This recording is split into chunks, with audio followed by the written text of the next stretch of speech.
지난주 일요일 날 민주당이 해임 건의안을 단독 처리하였습니다. 네. 뭐 이상민 장관의 해임 건의안이죠. 공휴일에 본회의를 열어가지고 이렇게 한 사례가 헌정사상 그렇게 많지 않다 그러더라고요. 거의 없죠. 네, 뭐한 10번 안쪽이라 그러던데 네. 그나마도 뭐 보통 꼭 해야 되는 것들 뭐 그러니까 이런 뭐 예산과 관련된 뭐 이런 몇 가지들을 제외하면 그러니까 사실상 거의 해임 건의안 처리를 위해서 한 거는 제가 알기로는 거의 처음인 걸로 알고 있습니다.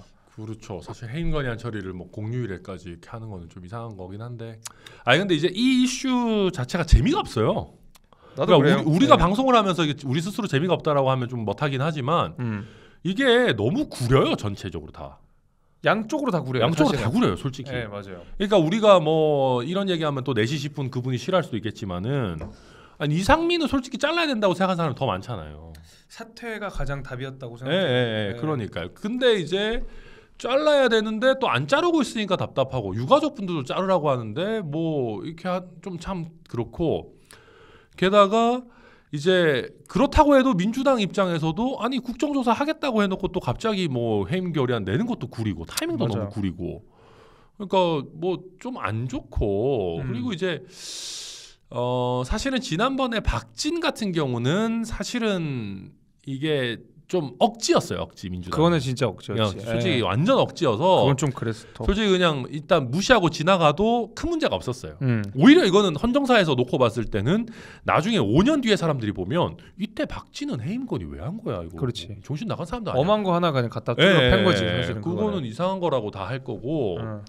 근데 이제 저렇게 돼 있으니까 좀 전체적으로 좀 구리다. 네. 그러니까 가장 좋은 방식은 뭐 애초에 이상민 장관이 사퇴를 했거나 내지는 민주당이 이야기한 것처럼 예산안 처리가 끝난 이후에 국정조사 기간이 우리한테는 주어져 있고 그렇지. 그 국정조사 기간 동안에 충분히 이상민 장관에 대한 잘못을 문책해보고 잘못을 파악해보고 나서 그 다음에 정말 실체적으로 문제가 좀 있다 싶으면 그때 뭐 해임 건의안을 다시 내도 사실 저는 그렇게 큰 상관 없다고 생각했거든요. 근데 굳이 지금 상황에서 해임 건의안을 낼 필요가 있었을까라는 의문은 계속 들어요. 저도. 그러니까 이제 사실 그런 거죠. 그러니까 사실은 우리가 정치가 제대로 작동하는 거면 국정조사를 하겠다고 한 거는 사실 일단은 이상민을 불러다가 뭐가 문제인지 이런 걸 추궁하겠다는 얘기잖아요. 그럼요. 아니 근데 민주당이 자신이 없는 것 같아요. 내가 봤을 때 이모랑 한국 3M 또 나올까봐. 그 청문회장에서. 네. 그러니까 원래 같으면 사실은 이 제대로 정말 그 날선 질문을 해가지고 이상민 장관으로 하여금 제가 부족했다 뭐 이런 것들이 나오게끔 해야 되는데 그런 게 없잖아요 사실. 그러니까요. 그러니까 그 문제가 뭐냐면 제가 지금 걱정되는 것은 그러니까 애초에 정말로 처음부터 국정조사에 합의하지 않고 그렇지. 국정조사 합의하지 않고 그때부터 우리는 절대 못 받겠다. 이상민 해임 건의안 내자라고 해서 해임 건의안 냈었으면 그때 오히려 뭐 뭔가 더 얘기를 해볼 수도 있었을 것 같고 그렇죠. 뭐 우리 쪽에서도 저항을 하든 타협을 하든 뭐가 했을 수 있었을 것 같은데 국정조사 합의해놓고 해임 건의안 한 거는 진짜 이상해요. 되게 좀 표현이 약간 그렇지만 좀 얍실해 보여요. 네. 그러니까 국정조사라는 건 얻기는 얻어놓고 우리 얻고자 하는 거 얻었으니까 뒤통수 쳐가지고 갑자기 이제 뭐 이상민 그 전에 쫓아내야 돼라고 하는 건데 뭐 좀 재미가 없잖아요 이러면. 첫 번째로 이상하다. 해임 건의안은 뭐 구속력이 없어요. 그냥 안 받으면 그만이에요.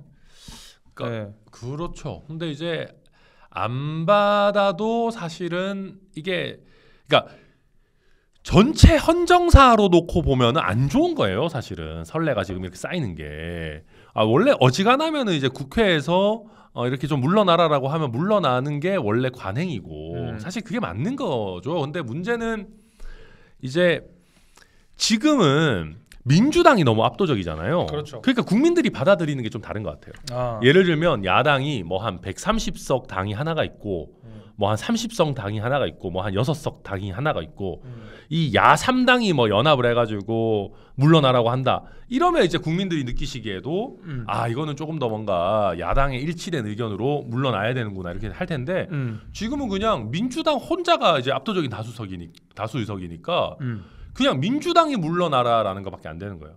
게다가 민주당은 무리수를 많이 던지니까 이게 그치. 타격이 막 그렇게 센 것 같지는 않아요, 사실. 네. 이제 문제는 뭐냐면 어차피 대통령이 해임 건의안에 대해서 받아들이지 않겠다. 국정조사 이후에 충분히 잘못을 파악한 이후에, 그러니까 다시 한번 그때 사퇴 논의를 하겠다. 그러니까 보류를 하셨거든요, 대통령이.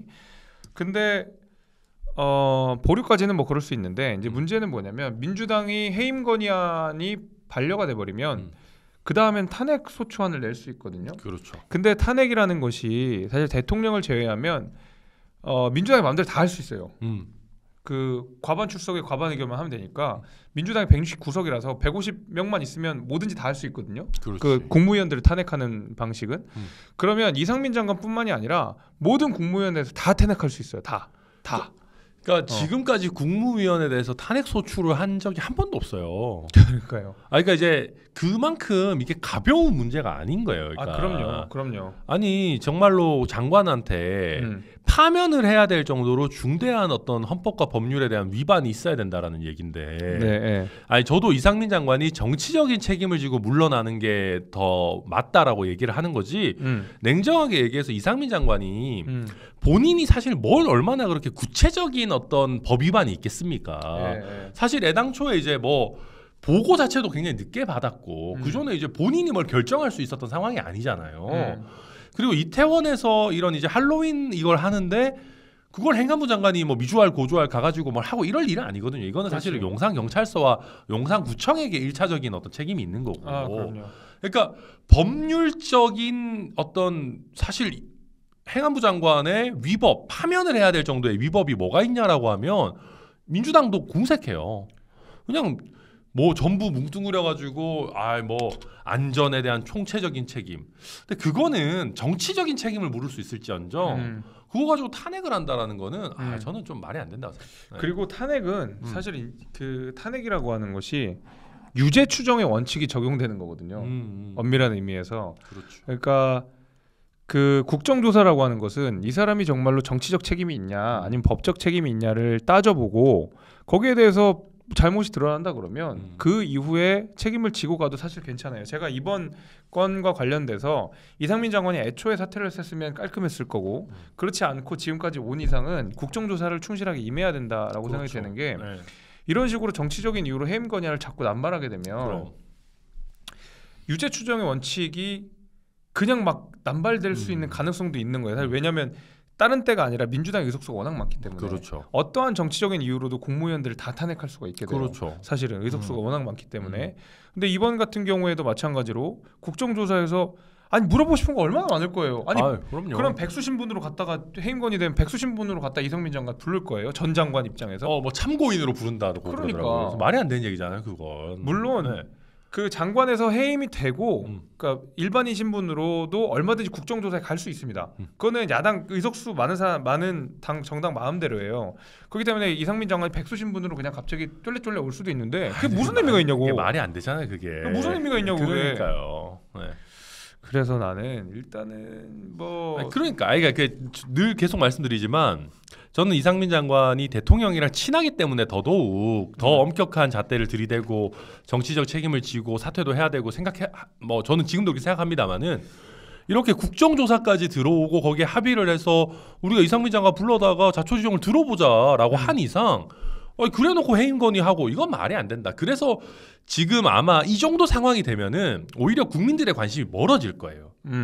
이상민이 뭐 물러나고 안 물러나고에 대해서 국민들 관심이 오히려 저는 떠나간다. 이렇게 너무 민주당도 무리하게 타이밍 안 맞게 그냥 계속 강경하게만 나가면은 이거 그렇게 해서 될 일이 아닙니다. 아니 진짜로 그거라니까요. 이게 국정조사에서 조지면 돼요. 진짜로 궁금한 게 있고 잘못한 게 있다 그러면 민주당 잘 하잖아요. 원래 야당 제가 민주당 패널 분들 가끔 이제 만나서 이야기해 보면 이제 뭐 보좌진 출신들도 있고 이렇기 때문에 거긴 야당을 굉장히 오래 했기 때문에 기본적으로 국정조사랑 국정감사랑 청문회를 기본적으로 굉장히 잘 트레이닝을 받는데요. 그렇죠. 오히려 여당 우리 이제 국민의힘 쪽이 약간 뭐 그럴 수도 있지 약간 이런 느낌이고 약간 이렇기 때문에 굉장히 잘했거든요. 근데 이분들이 여당무를 한 5년 그 먹고 나서 20년 집권 얘기하시더니 그렇지. 갑자기 그 어떤 야성이 좀 사라지신 것 같아요. 아 그렇죠. 그리고 이제 그러다 보니까 이번에 이제 한동훈 장관 청문회 때도 이제 그런 막 말도 안 되는 일들이. 근데 저는 이모랑 한국 3M은 뭐 그렇다 치겠는데 네. 이수진 의원은 도대체 왜 그랬던 건지 저는 지금도 이수진 의원 뭐 했죠? 그 취권 같은 거 하셨잖아요. 아 마스크 이렇게 걸치시고. 네, 그거는 이제 도대체 이해가 되지 않는데. 근데 이제 민주당 사람들 이런 얘기를 하더라고요. 왜 갑자기 민주당 의원들의 지리 수준이나 이런 게 떨어졌냐 관련해가지고 민주당 의원 수가 갑자기 너무 확 늘었잖아요. 아, 예. 지난 2020년 총선에서. 그렇죠, 그렇죠. 그러다 보니까 원래 같으면은 보좌관을 못할 사람들이 너무 갑자기 보좌관이 됐다는 거예요. 아, 벼락승진했구나. 네, 그러니까 이제 그 국회 보좌진들의 수준이 과거에 비해서 너무 좀 안 좋아졌다. 그러니까 좋은 인력이 많이 부족해졌다. 트레이닝이 안 된 사람들이 막 들어가고 해가지고 네. 좀 난장판됐다. 뭐 아무튼 뭐 그렇게 한 얘기도 하는데 저는 꽤 설득력 있어 보이더라고요. 뭐 그러네요. 실제로 비슷한 사례가 뭐냐면 2018년에 지방선거 때 당시 이제 자유한국당은 완전히 쪼그라들었고, 완전 쪼그라들었죠. 제가 역대급 대승을 거둔 게 민주당이었고, 그러다 보니까 사실 나는 그 시의원이 될지 모르고 그냥 냈는데 그 돼버린 거야. 맞아. 그런 분들도 있고, 그 약간 보수의 심장으로 불리는 지역에서도 막 시장 돼버리고, 그렇죠. 막 구미시장 이런데 네. 구청장 돼버리고 이러니까 실제로는 과거에는 그냥 나갔던 사람들이 전혀 준비 없이 그 당선된 분들이 굉장히 많다 하더라고요. 그래서 실제로 그 당시에 어떤 얘기가 많이 나왔냐면 이거 민주당에 분명히 사고 난다. 깽판 치는 사람들 나온다. 왜냐면 너무 준비 안 된 사람들이 갑자기 돼가지고 그런 경우들이 있다라고 이야기를 했고, 그런 이야기를 했던 이유는 우리가 이른바 그 108번뇌라고 불렸던, 아 그렇죠. 그 약간 그 탄도리 뭐 이런 탄도리, 얘기도 하죠. 예. 소위 탄도리. 그 노무현 대통령 탄핵 관련돼서 당시 이제 열린우리당에 갑자기 막 갑자기 의석수가 막 셀이 늘어버려가지고 네. 108명의 초선 의원들, 그 중에 대표적으로 정청래 의원 계시죠. 정청래 의원을 비롯한 그 대거 당시에 소위 이제 운동권 그 민주당의 핵심 인물들이 지금 막 많이들 활동하시는 분들 그렇죠. 가운데서 많이 그때 들어가게 됩니다. 그 지금의 민주당의 어떤 안 좋은 모습을 만드는데 상당히 일조를 하신 분들이 거기 또 많이 있죠. 예. 그러니까 약간 근데 이제 탄도리 이런 얘기하니까 저희가 전적을 안 먹어가지고 갑자기 탄두리 치킨 이런 게 떠오르네요. 끝나고 먹도록 네, 썩은 하겠습니다. 드립 죄송합니다. 네. 네. 그런 드립은 우리 네. 정치와 수다 시청자분들 용납하지 않아요. 네. 호되게 세게 혼 날 수 있습니다. 그럼 이제 저는 원래 썩은 드립을 많이 하는 게 제 캐릭터예요. 그건 그래요. 네, 어쩔 수 없습니다. 네. 네. 저보다 천하람이 훨씬 웃겨요. 뭐 웃기진 않아요. 네. 대표적인 노잼이고 천하람은 대표적인 유잼이기 때문에. 여기는 이제 훈남 캐릭이죠. 훈남 예. 캐릭. 네. 아닙니다. 자 아무튼 네. 여기 국힘 개그감 하양평준아. 죄송합니다. 선별 심각하네요. 네. 지금 뜨겁습니다. 네. 아무튼 그래서 그 해임 건의안은 어쨌든 대통령이 반려를 하게 되면 민주당이 탄핵 소추안을 낼 수도 있죠. 낼 수도 있는데 문제는 뭐냐면 그 국회에서 탄핵 소추안이 통과가 돼버리면 네. 그 즉시 그 이상민 장관의 업무는 정지됩니다. 그렇죠. 예, 그 헌법재판소에서 그 이에 대한 결정이 있기 전까지는 업무가 정지되기 때문에 사실상 또 백수가 되시는 거예요. 그렇죠. 예. 근데 이게 저는 탄핵 안 할 거라고 봅니다. 솔직히. 그렇게는 역풍까지 맞을 것 같아. 역풍이 너무 많이 내 맞고 네. 만약에 장관 탄핵 밀어붙였는데 이게 기각이 된다라고 하면은 정상적으로 작동하는 정치라고 하면은 민주당 지도부가 옷을 벗어야 됩니다. 원래 그렇지, 그 정도쯤 그렇지. 된다고 하면. 그렇지. 근데 이상민 장관 하나 잡자고 그 정도까지 과연 할겠냐. 근데 이제 민주당도 제정신이 요즘은 좀 그러니까 정상적인 정치 문법이 작동을 안 하니까 기각 나와도 그 헌법재판소가 잘못했네 하면서 그냥 또 아무 일 없이 지나갈 수도 있긴 해요. 헌법재판소 뭐 재판 거기도 이제 막 무슨 정치적으로 뭐 탄핵 그러니까 뭐라고 하냐 거기 그 뭐 친일이라고 맨날 또 그러겠지. 헌법재판소가 그 토착외구라고 그러겠지. 그럴 수 있죠. 예. 지긋지긋합니다. 네, 지긋지긋한 그런 식으로 또 갈 수 있다. 여튼 뭐 그렇습니다. 그러면 국정조사는 앞으로 어떻게 되는 겁니까? 국정조사는 예산안이 통과돼야지 이제 하는데 예산안이 우리가 국회 선진화법 통과 이후에 날짜를 넘겨본 적이 없다 그러던데 없죠. 이번에 넘겨버렸어요. 네, 정기국회 끝날 때까지 했다라고 하고 그러니까 김진표 의장이 저는 되게 합리적인 것 같아요. 그러게. 네. 저도요. 그래서 일단 김진표 의장이 15일까지는 무조건 해라라고 했으니까 이제 그때까지는 할 텐데 쉽지는 않고 법인세가 이제 원래 압권이었잖아요. 처음에 하죠. 그 김진표가 똑똑해 보면요. 거기 조세 전문가 아니에요? 그러니까 원래 경제 전문가잖아요. 맞아. 네. 그래가지고 하는 얘기가 그런 거잖아. 너 들으면서 우리 당 사람들보다 더 논리정연해. 그러니까 요새 이제 그렇잖아요. 홍콩이랑 중국이랑 이런 데가 사실은 신뢰를 많이 잃었잖아요. 그렇죠. 그러니까 원래 같으면 중화권에 투자하려고 했던 사람들이 다른 대체제를 찾고 있는데. 근데 지금 싱가포르 17% 법인세가 싱가포르 17%, 대만 20% 이러고 있는 와중에 우리나라 27.5인데 굉장히 높은 편입니다. 게다가 우리나라 또 노동 규제나 이런 것들도 사실 굉장히 그렇죠. 또 빡빡하고 맞아요, 이런 거 저런 걸 또 있으니까 아니 김진표 의장이 그런 얘기를 하더라고요. 아니 지금 홍콩에서 빠져나오고 하는 쪽도 잡아야 되는데 다 대만 가게 내버려 둘 거냐. 우리 당에서 사실 이런 얘기를 해야 되는데 그래서 그러면은 그렇게 해서 좀 낮추고 한 3% 낮추고 한 2년 유예하자. 2년 유예하자라는 얘기는 다음번 총선에서도 민주당이 만약에 압승을 해서 니네가 그럼 이거 안 할 거면 그때 가서 뒤집어라 이런 가능성까지 준 거거든요. 그렇죠. 국민의힘이 이기면 그대로 가는 거고. 그렇죠. 김진표 의장이 잘한다. 근데 자당 출신의 김진표 의장이 한 것도 민주당에서는 절대 못 받겠다. 부자 감세다 말도 안 되는 얘기 하니까 말도 안 되죠.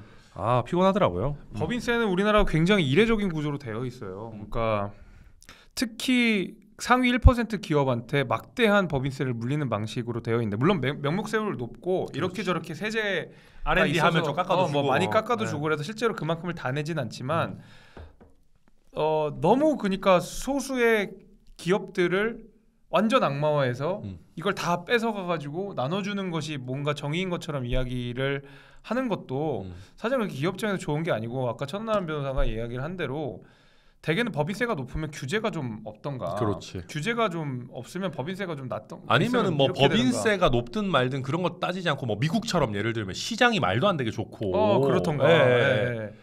다른 대체제를 찾기가 어려운 내수 시장이 있거나 그런 정도여야 되는데 기축 동화국이거나 그렇죠. 이렇게 되면 되는데 사실은 그렇지 않은 상황에서 우리는 법인세도 굉장히 높고 규제도 높은 상황이기 때문에 사실 기업하기가 좋은 나라가 아니에요. 그러니까 그게 이제 우리가 옛날에는 사실은 이런 얘기가 좀 무의미했던 게 그렇다고 해서 외국 기업들이 한국에 투자하겠냐? 우리나라 영어도 잘 못하고 그러는데 이런 얘기를 했었는데 요새는 사실 영어 잘하고 이런 사람들 널렸잖아요. 그리고 이게 외국 기업이 우리나라에 당장 투자하는 문제도 있지만 이런 것들이 결국은 우리나라 기업들이 빠져나가는 원인이 되는 거잖아요. 그렇지. 틈만 나면 빠져나가려고 그래요. 그렇지. 근데 이게 기업들도 그게 다 주판을 두드리면서 하는 거지 않습니까? 그러니까 사실은 우리나라도 그만큼 뭔가 매력적인 어떤 그런 것들을 해주면서도 우리 실리도 차리고 이렇게 균형점을 찾아야 되는데. 그렇지. 부자감 세다 해가지고 그러면 법인세 계속 주구장창 올리기만 하면 이거 어떻게 할 겁니까? 그러니까요. 실제로 이제 법인세 올리는 게 중요한 게 아니라 우리가 이제 세제를 어떤 식으로 개편해야 될지 그러니까 그 얘기하면 너무 길어지지만 어쨌든. 우리 소득세 내시는 분이 40% 50%밖에 안 돼요. 근데 그거 개편을 해야 우리가 세수도 늘고 하는 거지. 소수의 법인세 그냥 소수 기업한테 법인세 팍 늘린다고 해서 되는 게 아니거든요. 우리 법인세 얘기를 너무 많이 할 건 아니니까. 그렇죠. 잠깐 하기 전에 저희 슈퍼챗 좀 읽겠습니다. 네, 이지은님 아까 감사합니다. 한 번 더 천나람님 응원합니다. Bring it on. 유죄 추정 원칙의 윤리 가동한 정당 아닌가요? 여기에 대해서는 제가 할 말이 없습니다. 왜 팩폭을 하고 그러세요? 그거는 제가 좀 이따 한 번 더 이야기하는 걸로 하고 시벨롬님 어쨌든 대통령 말씀하시는 것 같은데 후회했고 이상민은 말하는 게 잘못이지만 선빵쳐서 사퇴하면 국회의원 나오는 게 편할 텐데 이 사람들 진짜 서울대 나온 사람들 맞나요? 서울대 나왔다고 다 똑똑한 건 아닙니다. 그럼요. 그다음 팩폭이님 하람이 형 드립 제발 해달라는 소리로 알도록 하겠습니다. 그리고 커카 인규 윤리위 저분은 이제 신인규 변호사를 좋아하는 그러구나. 근데 이거 인규 윤리위에 보내자라는 얘기 아니에요? 그렇긴 한데 네. 보니까 이렇게 아이디 이렇게 프로필 사진도 커카예요. 커카. 신인규 변호사랑 똑같이 생겼어요. 그래요? 네. 메모만 믿고 방송한 두 가짜 청년을 국민의힘 윤리회가 응원합니다. 감사합니다. 아니 뭐 저는 외모로 승부하는 건 아니지만 아무튼 네. 시벨롬님, 김현정 댓글쇼에서 원에는 선거 말고 후원하기 힘들다고 하는데 두 분 후원은 어떻게 해야 할까요? 국힘 청년 정치인 잘 됐으면 좋겠어요. 장진짜 박일배 빼고. 저희 잘 되는 것은 정치와 수다에 잘 그럼요. 구독 좋아요 눌러주시고 많이 홍보해 주시면 저희는 그걸로 충분합니다. 네. 네, 감사합니다. 정말 감사합니다. 너무 감사하죠. 브링이돈님 한 번 더 말씀해 주셨는데 천하람 변호사님 정치이사 나와서 월드컵 전에 꺾이지 않는 마음 밈 쓰셨는데 다른 패널들과 진행자도 잘 모르는 거 보고 천하람 변호사님 나이를 확 알겠더라고요. 뭔 소리예요? 그 중꺾마 그거 네, 중꺾마를 썼는데 이제 포르투갈전 끝나고 바로 이 방송이었어가지고 네. 사람들이 중꺾마가 뭔지를 잘 모르더라고요. 세상에 예. 중꺾마를 몰라요? 그러니까 이제 월드컵 끝나고 나서는 이제 여기저기서 막 중꺾마를 많이 쓰니까 이제 지금 알았을 텐데 포르투갈전 끝났을 때는 잘 몰랐나 봐요. 또 나무님 왜 이렇게 또 많이 주셨어요? 어이구 네. 뻘겋게 10만 원이나 보내주셨네요. 천하람 김재섭 꼭 배지 달게 응원합니다. 이준석 대표는 빨리 컴백해라. 감사합니다. 책도 다 쓰고 했다니까 뭐 꼭 거의 다 컴백하겠죠. 뭐 썼다는 것 같아요. OHS님, 하람 위원장님 이상민 장관 사퇴하는 게 상식적인 판단이라고 말씀하셨는데 제가 이해하기에 사퇴하는 이유가 없는데 정부와 여당을 위해 장관을 알려야 한다는 사회주의적 감성 논리를 자유민주주의 개인의 권리를 수호하고자 하는 보수정당에서 주장하는 아이러니는 받아들이기 어렵습니다. 라고 하시네요. 이거는 그러니까 뭐 사람마다 판단이 다를 수 있죠. 저도 네. 제 얘기가 뭐 다 이렇게 하는 건 아닌 것 같은데 네.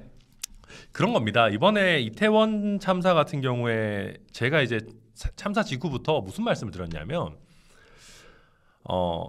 만약에 이제 한 10가지 정도의 예방을 하기 위한 일들이 있다면 이 정도 참사가 일어나는 거는 10가지 중에 한 9가지, 8, 9가지가 잘 안 됐을 때 이런 일이 일어나는 겁니다. 그렇죠. 예를 들면 용산구청에서 뭔가 그래도 뭐라도 하거나 아니면 경찰에서 그래도 112에서 뭔가 대응을 하고 기동대를 좀 보내거나 한 10가지 정도의 조치 중에 3, 4개만 잘 취해졌어도 솔직히 냉정하게 말해서 하나만 잘 취해졌어도 막을 수 있을 만한 참사입니다. 사실은. 네. 112 상황센터만 잘 이렇게 했었어도.